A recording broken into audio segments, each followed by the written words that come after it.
네, 사도행전 7장입니다.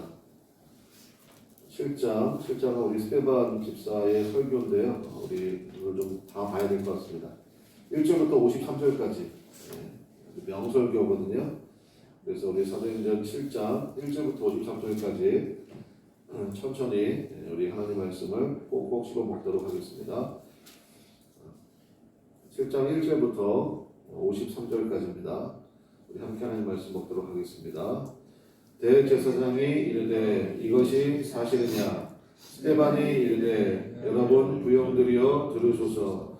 우리 조상 아브라함이 하란에 있기 전 메소포타미아에 있을 때 영광의 하나님이 그에게 보여 이르시되 내 고향과 친척을 떠나 내가 내게 보일 땅으로 가라 하시니 아브라함이 갈대아 사람의 땅을 떠나 하란에 거하다가 그의 아버지가 죽음에 하나님이 그를 거기서 너희 지금 사는 이 땅으로 옮기셨느니라. 그러나 여기서 발 붙일 만한 땅도 유업으로 주지 아니하시고 다만 이 땅을 아직 자식도 없는 그와 그의 후손에게 소유로 주신다고 약속하셨으며 하나님이 또 이같이 말씀하시되 그 후손이 다른 땅에서 나그네가 되리니 그 땅 사람들이 종으로 삼아 400년 동안을 괴롭게 하리라 하시고 또 이르시되 종 삼는 나라를 내가 심판하리니 그 후에 그들이 나와서 이곳에서 나를 섬기리라 하시고 할례 언약을 아브라함에게 주셨더니 그가 이삭을 낳아 8해 만에 할례를 행하고 이삭이 야곱을 야곱이 우리 12조상을 낳으니라. 여러 조상이 요셉을 시기하여 애굽에 팔았더니 하나님이 그와 함께 계셔 그 모든 환난에서 건져내사 애굽왕 바로 앞에서 은총과 지혜를 주심에 바로가 그를 애국과 자기 온 집의 통치자로 세웠느니라. 가나안 온 땅에 흉년이 들어 그 환난이 있을세 우리 조상들이 양식이 없는지라. 야곱이 애굽에 곡식 있다는 말을 듣고 먼저 우리 조상들을 보내고 또 재차 보내매 요셉이 자기 형제들에게 알려지게 되고 또 요셉의 친족이 바로에게 불안하게 되니라. 요셉이 사람을 보내며 그의 아버지 야곱과 온 친족 75사람을 청하였더니 야곱이 애굽으로 내려가 자기와 우리 조상들이 거기서 죽고 세겜으로 옮겨져 아브라함이 세겜 하몰의 자손에게서 은으로 값주고 산 무덤에 장사되니라. 하나님이 아브라함에게 약속하신 때가 가까우매 이스라엘 백성이 애굽에서 번성하여 많아졌더니 요셉을 알지 못하는 새 임금이 애굽 왕위에 오르매 그가 우리 족속에게 교활한 방법을 써서 조상들을 괴롭게 하여 그 어린 아이들을 내버려 살지 못하게 하려 할세. 그때 모세가 났는데 하나님 보시기에 아름다운지라. 그의 아버지의 집에서 3달 동안 길리더니 어려진 후에 바로의 딸이 그를 데려다가 자기 아들로 기르매 모세가 애굽 사람의 모든 지혜를 배워 그의 말과 하는 일들이 능하더라. 나이가 40이 되매 그 형제 이스라엘 자손을 돌볼 생각이 나더니 한 사람이 원통한 일 당함을 보고 보호하여 압제받는 자를 위하여 원수를 갚아 애굽 사람을 쳐 죽이니라. 그는 그의 형제들이 하나님께서 자기의 손을 통하여 구원해 주시는 것을 깨달으리라고 생각하였으나 그들이 깨닫지 못하였더라. 이튿날 이스라엘 사람들이 싸울 때 모세가 와서 화해시키려 하여 이르되 너희는 형제인데 어찌 서로 해치느냐 하니 그 동물을 해치는 사람이 모세를 비롯하여 이르되 누가 너를 관리와 재판장으로 우리 위에 세웠느냐? 네가 어제는 애굽 사람을 죽인 것 같이 또 나를 죽이려느냐 하니 모세가 이 말 때문에 도주하여 미디안 땅에서 나그네 되어 거기서 아들 둘을 낳으니라. 천세가 시내산 광야 가시나무 떨기 불꽃 가운데서 그에게 보이거늘 모세가 그 광경을 보고 놀랍게 여겨 알아보려고 가까이 가니 주의 소리가 있어 나는 내 조상의 하나님 즉 아브라함과 이삭과 야곱의 하나님이라 하신대 모세가 무서워 감히 바라보지 못하더라. 주께서 이르시되 내 발에 신을 벗으라. 내가 서 있는 곳은 거룩한 땅이니라. 내 백성이 애굽에서 괴로움 받음을 내가 확실히 보고 그 탄식하는 소리를 듣고 그들을 구원하려고 내려왔노니 이제 내가 너를 애굽으로 보내리라 하시니라. 그들의 말이 누가 너를 관리와 재판장으로 세웠느냐 하며 거절하던 그 모세를 하나님은 가시나무 떨기 가운데서 보이던 천사의 손으로 관리와 속량하는 자로 보내셨으니 이 사람이 백성을 인도하여 나오게 하고 애국과 홍해와 광야에서 40년간 기사와 표적을 행하였느니라. 이스라엘 자손에 대하여 하나님이 너희 형제 가운데서 나와 같은 선자를 세우리라 하던 자가 곧 이 모세라. 시내산에서 말하던 그 천사와 우리 조상들과 함께 광야 교회에 있었고 또 살아있는 말씀을 받아 우리에게 주던 자가 이 사람이라.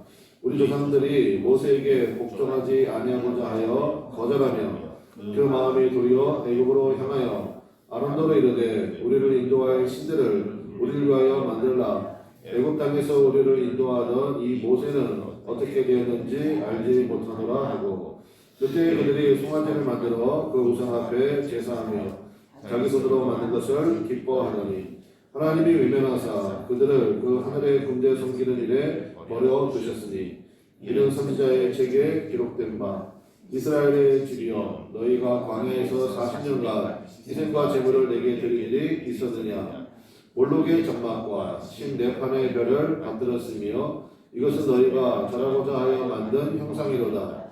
내가 너희를 바벨론 밖으로 옮기리라 함과 같으니라. 광야에서 우리 조상들에게 증거의 장막이 있었으니 이것은 모세에게 말씀하신 이가 말하사 그가 본 그 양식대로 만들게 하신 것이라.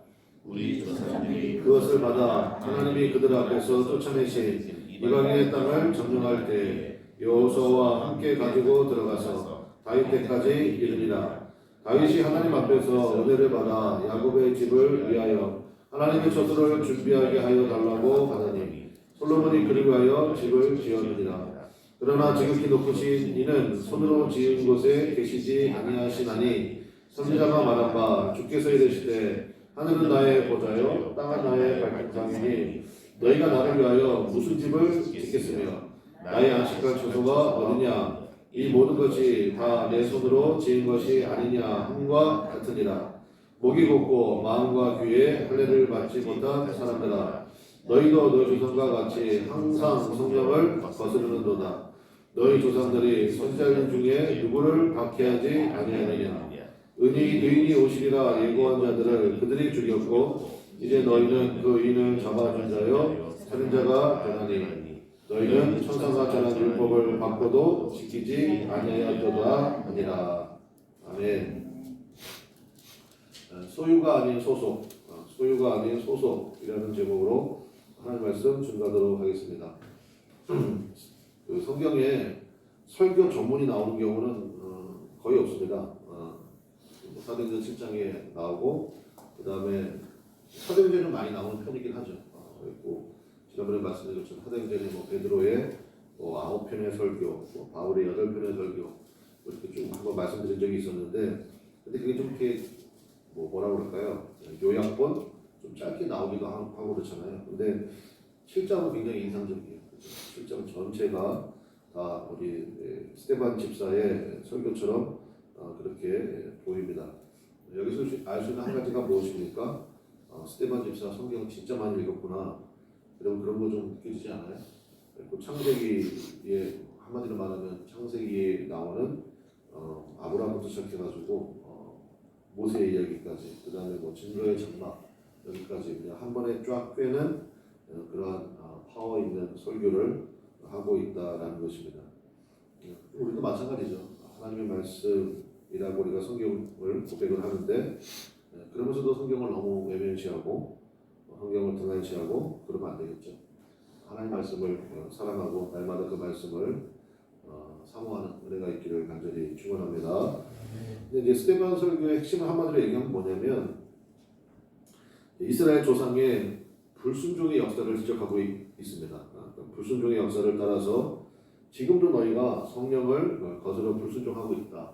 사실은 이게 핵심이에요. 그래서 이제 그게 대표적으로 이제 예를 든 것이 이제 모세거든요. 35절 한번 볼까요? 35절에 보니까 35절에 그들의 말이 누가 너를 관리와 재판장으로 세웠느냐 하며 뭐 하던 모세입니까? 거절하던 그 모세. 네. 거절하던 그 모세. 그 모세는 어떤 모세였느냐? 하나님께서 37절 보세요. 이스라엘 자손에 대하여 하나님이 너희 형제 가운데서 나와 같은 선지자를 세우리라 하던 자가 곧 이 모세라. 그러니까 결국은 구약에는 구원의 역사를 이룬 사람이 모세였다면 지금 이 시대에는 누구라는 겁니까? 예수님이라는 거예요. 근데 그 시대의 많은 백성들이 모세를 거절했던 것처럼 너희도 지금 누구를 거절하고 있다? 예수님을 거절했지 않느냐? 모세를 너희가 거절했던 것처럼 너희가 십자가에 못 박여 죽인 바로 그분이 구약 성경에서 너희들이 정말 하늘같이 받드는 뭐 심지어 모세 오경이라고까지 얘기하잖아요. 창세기 출애굽기 얘기해서 신명기를 바로 그 모세 구약에 예언된 바로 그 모세 신명기 18장 15절에 예언되어 있거든요. 또 다른 모세를 보내신다. 그 모세가 누구냐? 너희가 십자가에 못 박여 죽인 바로 그분이 예언된 바로 그 지금 이 시대의 모세다.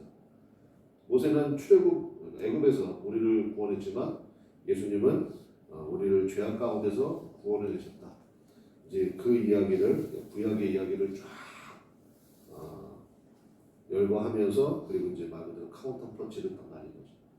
그래서 어찌하여 너희가 그때처럼 우리 조상들처럼 똑같은 죄를 반복하려고 하고 있느냐. 그래서 이제 내일 새벽 내일은 토요일이니까 새벽기도 받겠네요. 월요일 새벽에 이제 하겠지만 계속 결국은 스테반이 이 설교하고 순교했습니다. 이 설교하고 그 다음에 또 영적인 눈을 떠서 또 하나님의 영광을 바라보고 정말 영광스럽게 그리고 이 한 편의 설교를 위해서 이 한 편의 설교 때문에 변화된 사람이 있었으니 그 사람이 여러분이 잘 알고 있는 누굽니까? 그게 사울이에요. 거기서 이제 우리가 얘기하는 사울, 바울이 이제 나오게 되죠. 이때까지는 예수님을 굉장히 대적하던 사람이었는데 이 설교를 듣고 이제 완전히 변화되는 그러한 모습이 나오게 되는데 한번 볼까요? 7장 60절 한번 보겠습니다. 7장 60절. 이제 스테반 집사의 마지막 모습인데 60절에 보니까 무릎을 꿇고 크게 불러 이르되 주여 이 죄를 그들에게 돌리지 마옵소서 이 말을 하고 자니라. 그 다음에 누가 나옵니까? 사울은 이 사울이 바로 누구예요? 바울이에요. 바울. 왜 사울로 부르고 왜 바울로 부르냐? 히브리식으로 부르면 사울이고요. 헬라식으로 부르면 바울이에요. 뭐 사울이 바울로 바뀌었다. 그건 전혀 약간 억지가 있어. 그냥 히브리식으로 부르면 사울. 이 사람이 베냐민 지파잖아요. 베냐민 지파에 아주 영광스러운 조상이 있잖아요. 이스라엘의 초대 왕이었던 사울. 아마 저도 사울 같은 왕이 되라. 끝은 안 좋았지만 아무튼 베냐민 지파로서 그런 자기 지파에 대한 뭐라고 그럴까요? 긍지? 아마 그래서 사울이라는 이름을 썼던 것 같아요. 히브리식으로 보니까 사울, 그 다음에 헬라가 제국이었으니까 헬라식 이름이 있었겠죠. 그래서 바울, 파울로스, 영어로 이제 폴 이렇게 부르는 거 아닙니까? 자, 어쨌든 이 한 편의 설교를 하고 스테반 집사는 순교하게 되었고 또 하늘의 영광을 다시 한번 증거하고 그리고 그 설교를 듣고 변화된 사람이 있었으니 그게 바로 사울이다. 이제부터는 사울의 역사가 사도 바울의 역사가 쭉 나오겠죠. 근데 이 설교 가운데서 제가 앞서 말씀드린 것처럼 너희가 모세를 거절한 것처럼 지금도 예수님 거절하고 있는데 그러면 안 된다는 거예요. 그러면서 오늘 설교 제목이 소유가 아닌 소속이라고 그랬는데 여러분 이거 굉장히 중요한 개념입니다. 그래서 여러분 이제 연필을 준비하시고 제가 지금부터 말하는 것에 동그라미를 치시면 이해하는 데 훨씬 좋으실 거예요. 44절 한번 보겠습니다. 44절. 그러니까 모세를 통해서 우리에게 주신 게 이제 신에서는 언약이잖아요. 제가 주일날 설교도 했습니다만은 그것은 굉장히 중요한 개념을 스테반 집사가 끄집어냅니다. 그게 뭐냐면 44절 보세요. 광야에서 우리 조상들에게 뭐가 있었습니까? 증거의 장막이 있었다. 그 증거의 장막에다가 표시를 하시면 좋겠어요. 증거의 장막. 네, 한번 읽어볼까요? 제가 읽을게요. 증거의 장막이 있었으니 이것은 모세에게 말씀하신 이가 명하사 모세에게 말씀하신 이가 누구예요? 하나님이 말씀하셨죠. 시내산에서. 그가 본 그 양식대로 만들게 하신 것이라. 그래서 우리 주일날 살핀 것처럼 증거의 장막의 가장 큰 핵심이 뭐라고 그랬습니까? 이스라엘 백성들이 사는 곳 중앙에다가 만들어라. 그리고 또 한 가지는 뭐예요? 이동식이라는 거죠. 이동식. 그래서 우리가 이제 광야 40년 동안 많이 들어보셨잖아요. 불기둥, 구름기둥. 그럼 불기둥, 구름기둥이 어디 위에 있었게요? 장막이에요. 증거의 장막이에요. 장막이라고도 부르고 회막이라고도 부르고 성막이라고도 부르고. 그러니까 회막이라고 부를 때는 하나님과 우리의 만남을 좀 강조할 때고, 성막은 이제 예배를 강조할 때는 성막이라고 부르고, 그다음에 뭐 증거의 장막이라고도 부르고 똑같은 얘기입니다. 그리고 가장 중요한 개념 잊지 말라고요. 그래서 내가 너희들 가운데 있다라는 것, 그 다음에 이동식이라는 것, 그 개념을 절대 잊어버리면 안 되죠. 네.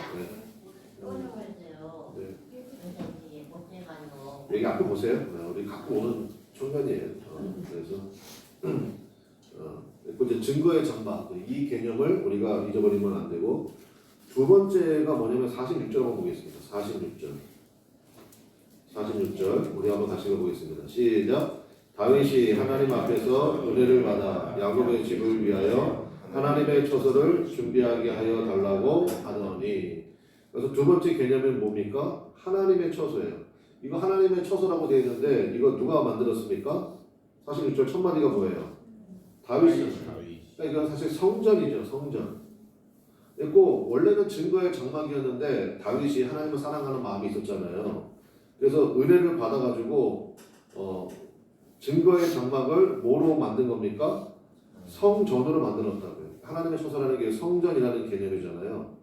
여기에서 이제 이스라엘 백성들이 의미는 잊어버리지 않았지만 착각이 발생한 거예요. 무슨 착각이 발생했느냐?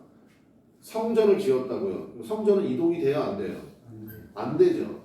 그러면서 무슨 착각이 발생했냐면 하나님이 우리들만의 하나님이다라고 특정 장소에 국한된 하나님을 만들어 버린 거예요. 그래서 이스라엘 백성들이 이때부터 착각에 빠진 거예요. 하나님은 누구 거예요? 우리 거야. 이렇게 됐거든요. 다른 백성, 감히 다른 이방 민족들이 어디 하나님의 이름을 떠올려? 그래서 하나님을 자신들이 소유했다고 주장했습니다. 그러면서 여러분이 아시는 뭐 사두개인들이 나오고 바리새인들이 나오고 대제사장들이 나와가지고 그리고 뭐 엉뚱한 짓들을 막 하기 시작하는 거예요. 하나님 앞에 예배 드리려면 흠과 티가 없는 것을 드려야 된다. 흠과 티가 없는 것은 뭐냐? 제사장이 도장 찍어준 양만 드려야 된다. 그리고 제사장이 도장 찍어준 양은 싸겠어요? 비싸겠어요? 엄청 비싸지. 그리고 6월절 양 드리려면요 아무 양이나 안 된다는 거예요. 그리고 그 장사를 누가 했느냐? 당연히 대제사장 집안에서 그 장사했죠. 그 다음에 쓰지도 않는 옛날식 동전을 엄청나게 가져와. 우리 시대에 가면은 뭐 조선시대 때 동전 같은 거죠. 이런 걸 엄청 구해와가지고 하나님은 로마 황제 얼굴이 박혀있는 그 헌금은 받지 않는다. 이걸로 환전해라. 환전상 만들어가지고 뭐 풍기를 엄청나게 취하고 그랬다고요. 대제사장의 집안이. 그 중에 그 하나 담당자가 말고였어요. 말고 아시죠? 베드로가 귀 잘라버려. 그러니까 그것도 좀 의미가 있는 것 같아요. 너는 왜 사람만 말든지 하나님 말씀을 들어라. 아마 그러한 말고 쪽에서 그런 깨달음이 있지 않았을까? 그냥 제 생각이에요. 성경에 그런 얘기 안 나오지만. 근데 그랬다고요. 그러니까 예수님께서 성전을 들어가가지고 채찍 만들어 다 뒤집어 버렸죠. 하나님은 너희들의 소유가 아니다. 하나님은 너희들의 손으로 지은 성전에 계시는 분이 아니다. 그래서 여러분 아시잖아요. 그 솔로몬 성전 하나님이 무너뜨려버리고 그다음에 수르바벨 성전도 무너지고 주일에 함께 말씀 배웠죠. 그러니까 하나님은 어떤 특정 장소에 계시는 하나님이 아니라는 거예요. 에스겔서의 맨 마지막 절이 뭔지 아십니까? 여호와 삼마예요. 여호와 삼마. 여호와 삼마라는 뜻이 뭐냐면 거기라는 뜻이야. 거기. 하나님은 거기에 계신다. 거기가 어디게요? 그게 뭐 이스라엘 성전을 얘기하는 게 아니고 여러분이 계시는 그곳. 여러분이 오늘 예배드릴 이곳에 계시잖아요. 그럼 이 자리에 주님이 함께 계시고 여러분이 예배 끝나고 집에 가시잖아요. 그러면 하나님 어디 계셔요? 집에 거기 계신다고요. 거기. 여러분 직장에 가시면 주님은 어디 계셔요? 여호와 삼마 거기 계신다. 그래서 에스겔에서 가장 중요한 개념이 바로 그거라고요. 우리 한번 따라해 봅시다. 여호와 삼마 여호와 삼마. 여호와 삼마라고. 그래서 이제 44절에서 증거의 전방, 이게 원래 개념이었는데 이게 46절에 하나님의 처소로 바뀌었다. 그래서 너희들이 하나님을 특정 장소에 국한시켜 버렸고 하나님을 내가 소유한다고 주장하기 시작했지 않느냐. 그게 가장 큰 문제다. 그리고 나서 48절에 다시 이게 회복이 됐다는 거예요. 48절 보겠습니다. 48절 첫 마디가 뭐예요? 그러나죠. 그러나 지극히 높으신 이는, 그 다음 같이 읽어봅시다. 시작. 손으로 지은 곳에 계시지 아니하시나니 선지자가 말한 바. 그래서 쭉 얘기를 하는 거죠. 그러니까 손으로 지으신 곳에 계시지 않은, 이게 세 번째 개념이고, 본래의 의미가 회복이 되었다. 이게 바로 성령님의 임재를 의미하는 거죠. 이제 이해가 좀 되시겠죠? 네. 그래서 이때부터 이제 우리 8장부터 쭉 나오겠지만 빌립 집사로 인한 사마리아 선교, 그 다음에 에티오피아의 내시에게 복음이 증거되는 역사, 이방인들에게 복음이 증거되는 역사. 왜요? 하나님은 손으로 지으신 곳에 계시지 않기 때문에. 그래서 이제 한마디로 얘기하면은 선교의 지경과 확장이 확 넓어진 거예요. 예수님을 통해 가지고 예수님이 그랬잖아요. 예루살렘과 온유대와 사마리아와 땅끝까지. 그러니까 소유의 개념이 아니라 우리는 어떤 개념으로 가야 됩니까? 소속의 개념으로 가야 된다고요. 소속의 개념. 그래서 여러분 로마서에 그 중요한 말씀 나오잖아요. 누구든지 주의 이름을 부르는 자는 뭐를 얻습니까? 구원을 얻으리라. 누구든지 주의 이름을 부르는 자는 구원을 얻으리라. 이게 뭐예요? 소유에 관한 거예요? 소속에 관한 거예요? 소속에 관한 거라고요. 그러니까 성경을 읽을 때요, 뭐 탕자 이야기도 그렇고 이걸 자꾸 소유라고 생각하니까 그러니까 큰형이 막 굉장히 섭섭해했잖아요. 지나갔다가 부모님 재산 다 탕진해버린 너한테는 이렇게 잔치 벌여주고 나한테는 양 한 마리 준 적 없다고 계속 무슨 얘기하고 있어요? 소유에 관한 얘기하고 있죠. 그런데 사실은 소유가 아니고 소속이라는 거잖아요. 소속. 야 너는 나에게 너는 내 자식이지 않냐? 내 것이 다 네 거 아니냐? 그게 뭐예요? 소속을 보라는 거예요. 소속. 여러분 우리 그렇잖아요. 여러분이 가족에 소속이 됐어. 가족에 소속이 되면 아빠가 집을 샀어. 그러면 아빠 집이라고 그래? 우리 집이라고 그래? 우리 집이라고 그래. 우리 집. 그러니까 우리가 그거를 잊지 말라는 것입니다. 소유가 아니라 소속의 개념으로 가라. 소속의 개념. 그래서 이제 이 설교를 쭉 했거든요. 했고 너희들만의 하나님이 아니다. 이제 그 주님께서는 말 그대로 여호와 삼마, 이제 땅끝까지 이르러서 모든 민족의 하나님이 되신다. 이제 이 선포를 했거든요. 그리고 51절부터 53절이 그 이제 결론이에요. 중요하니까 다시 한번 읽어봅시다. 51절부터 53절까지 다시 한번 읽어보겠습니다. 시작. 목이 곱고 마음과 귀에 할례를 받지 못한 사람들아, 너희도 너희 조상과 같이 항상 성령을 거스르도다. 너희 조상들이 선지자들 중에 누구를 박해하지 아니하느냐? 의인이 오시리라 예고한 자들을 그들이 죽였고 이제 너희는 그 의인을 잡아준 자여 살인한 자가 되나니 너희는 천사가 전한 율법을 받고도 지키지 아니하였도다 하니라. 그러니까 모세 때처럼 하나님께서 보내신 선지자라고 하면서 너희가 얼마나 모세를 거절했느냐? 툭 하면 뭐 돌 던지고 다시 다시 애굽으로 돌아가자고 그러고 그러지 않았느냐? 지금도 그러는 징조가 보이는데 그러지 말라는 거죠. 예수님이 영접해라. 예수님이 베푸시는 구원의 길에 너희가 소속이 되라. 소속이 되라. 그러면 주님께서 예비하신 그 귀하고 놀라운 애들을 너희가 다 받게 될 것이다. 그래서 이제 월요일 새벽에 살펴보겠지만 그래서 스테반이가 보여주잖아요. 55절 한번 잠깐 볼까요? 스테반이 성령 충만하여 뭐를 봤습니까? 하늘을 우러러 주목하여 하나님의 영광과 및 예수께서 하나님 편에 서신 것을 보고, 그렇죠? 소속 얘기하잖아요. 소속 얘기. 나는 하늘에 속한 자다. 우리도 마찬가지. 그래서 여러분, 우리는 여러분의 소속은 어디입니까? 하늘에 속합니다. 그리고 성령께서 여러분과 함께 계시잖아요. 그리고 여호와 삼마, 여러분이 어디를 가시든지 주님이 나와 함께 계신다. 여러분 그거를 잊지 말고 그 주님과 동행하는 귀한 은혜의 삶이 되시기를 주님의 이름으로 간절히 축원합니다.